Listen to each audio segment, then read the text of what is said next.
Hello বন্ধুরা, ঘর ঝাড়ার পরেও ঘরে অনেক কাজ থাকে। তো আজকে অনেক পরিষ্কার কাছাকাছি করেছি, রান্নার মাঝে মাঝে ঘর গুছিয়েছি। তো ঘর পরিষ্কার থাকলে ঘরে ঢুকলেও মনটা ভালো লাগে। এলোপাথারি ঘর থাকলে পর ঘরের মধ্যে ঢুকলে আমার যেন কেমন অস্থির লাগে, যে কারণে আমি একটু সবসময় ঘর পরিষ্কার রাখার চেষ্টা করি। তো ফুলগুলো ধুয়ে দিয়েছি, বহুদিনের ফুল, খুব সুন্দর। ফুলগুলো যত্ন করে রাখি বলে এখনও আছে।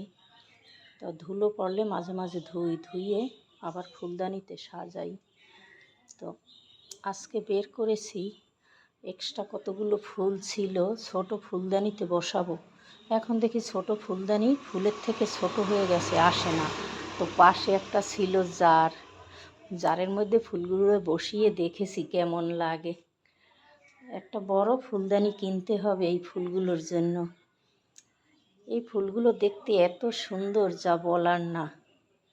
মনে হয় যেন সত্যি সত্যি কতগুলো গোলাপ থোকা ধরে ফুটে আছে। তো দেখো, এই জারটায় মুড়ি রাখি। আজকে জারটা ধুয়ে দিয়েছি, সেই মুড়ির জারে ফুলগুলো সাজালাম।